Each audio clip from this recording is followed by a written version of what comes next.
And that's it. The final flag has dropped. The 2025 Formula One season it's over. 24 races are in the books. And the crown belongs to Lando Norris. Not by a lot, but by just 2 points. An absolutely brutal, razor-thin margin. Unbelievable. And that is what we are here to unpack today. We've got the source material, the post-race report card from Abu Dhabi. The final grades. And our mission for this deep dive is to get into the raw data and figure out exactly why the title landed where it did. This wasn't about luck. This was about where the championship was truly lost and where it was won. Okay, let's get right into it then. We have to start with the two titans, Max Verstappen and Lando Norris. And let's start with the race winner. Max Verstappen gets a grade 9 for his performance. So here's the immediate question.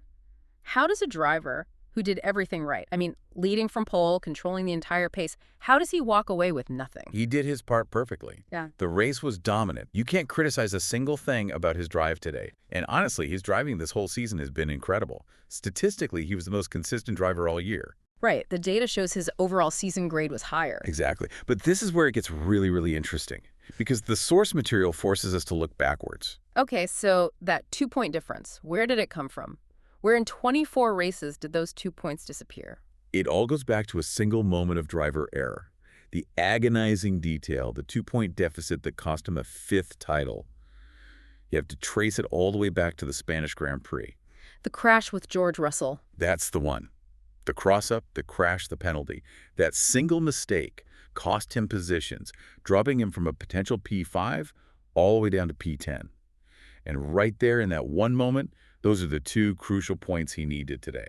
He drove a 9 in Abu Dhabi, but the title was lost months ago. Wow. So if Max got a 9 for a perfect race but lost the war, how did Lando manage it? He only needed P3.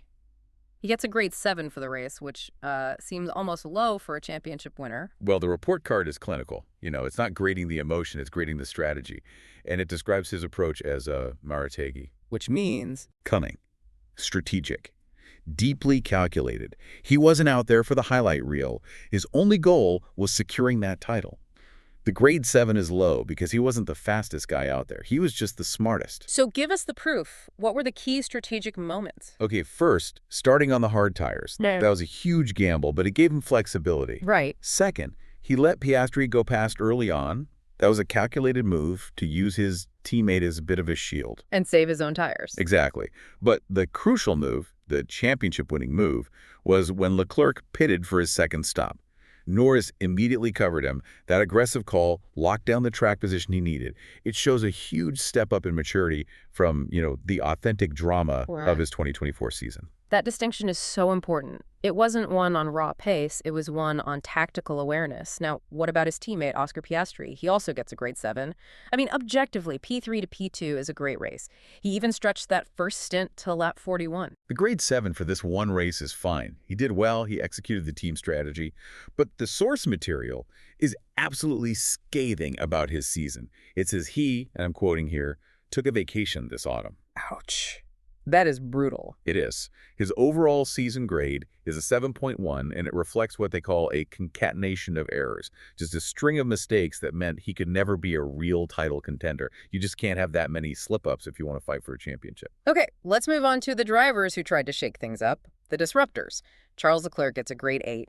He was basically Max Verstappen's only hope out there today, the intimate enemy of Lando Norris. Leclerc was the one who gave us the drama, for sure. He had a fantastic start, jumped from P5 to P4, getting past Russell immediately. Yeah, he was a thorn in Lando's side. The only nuisance, as the report calls him.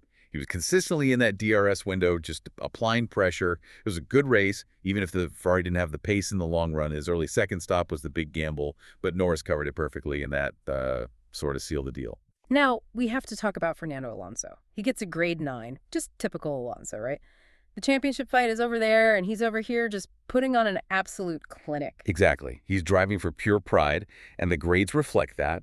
His drive was dominant. He did everything perfectly. Passed Russell, attacked Leclerc. He pitted early on lap 11, secured track position, and just led the entire midfield home to P6. Flawless. And what's fascinating there is you start to look forward, you see Aston Martin's consistency, and you have to wonder, with Adrian Newey coming in, Is that the final piece they need for 2026, or is it too early to tell? That's the million-dollar question for the offseason. If you're watching this on YouTube, welcome to DRS Zone. Don't forget to subscribe for more F1 content. And before we dive into the failures of the day, remember, this segment is part of our news coverage of recent F1 events. We are focused entirely on dissecting the facts and the grades from the final race. Okay, back to it. Midfield heroes. Let's talk about the pure grit. Nico Hülkenberg, grade 7. And Lance Stroll, also a grade 7. Both of them just pure execution. Hülkenberg's drive was incredible. P18 to P9. How did he pull that off? One word, undercut. A massive, massive undercut. He pitted on lap 8. So early. Incredibly early. And that aggressive move just paid off massively. It vaulted him 9 positions up the order and deep into the points. And Stroll, he got a penalty but still delivered for Aston Martin. He did well 100%, according to our notes. Yes, he got that 5-second penalty for moving under braking, which is classic Stroll.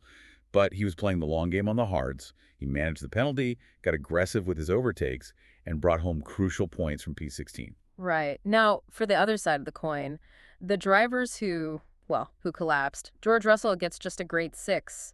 A really disappointing end for Mercedes. Yeah, his poor form continues. A terrible start, dropping from P4 to P6 almost instantly. He just lost touch immediately. Completely. The pace disparity was completely disparate. He just wasn't in the fight at all. And this raises that big question for Mercedes.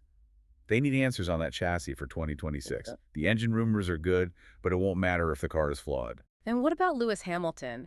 His 2025 season is called the Great Disappointment and Drama of the Year. He also gets a 7, but his qualifying, just dreadful. His race was a salvage job, absolutely. Going from P16 to P8 was all about using those early soft tires and making the undercuts work. But the bigger picture. The bigger picture is worrying. The source material is very clear on this.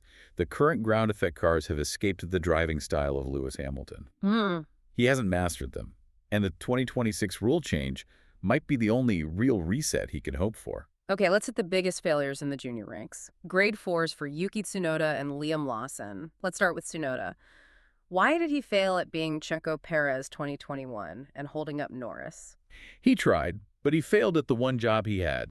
Cost Lando time. He should have held him up longer, especially in the sectors where DRS was inactive. That's where you can really make a difference, cost him a second, maybe 2. But Norris got past him cleanly, and that was it. The championship fight was basically over right there.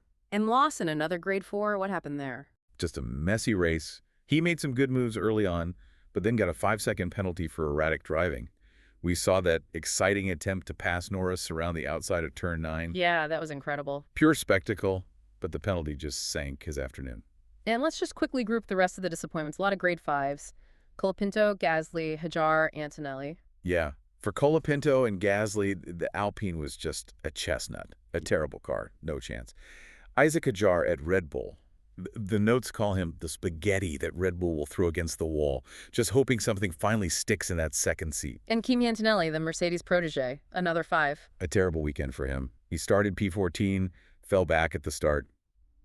This performance just confirms he needs, 2 or 3 more years to mature. Yeah. The raw talent is there, but he's not ready for this pressure. Okay, let's wrap this up. Let's look at the final season data. Max wins the race. Lando wins the championship. What does it all mean? It means Max Verstappen was, statistically, the better driver all season. His final overall grade was 0.6 points higher than Norris's. He performed better week in, week out. But Lando. Lando avoided the one catastrophic error. And you can see how important that is when you look at Piastri's grade. That concatenation of errors is what prevented a much easier championship run for McLaren. So, it's the ultimate paradox. Max lost the title because of one single mistake months ago in Spain, and Lando Norris won it through consistency and just flawless execution when it mattered most. This season proved that the smallest detail matters more than just raw speed. I mean, if you connect this to the bigger picture, Max showed everyone he is still the most talented driver on the grid, the highest ceiling. But Lando proved that championships are won by avoiding that one mistake that cost you 2 points 6 months down the line.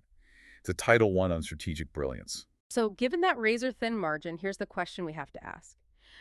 Where do you think Max Verstappen truly lost those 2 crucial points, and was Norris's title well-deserved? We want to know your thoughts. Follow DRS Zone on TikTok, Instagram, and YouTube. Don't miss our off-season analysis.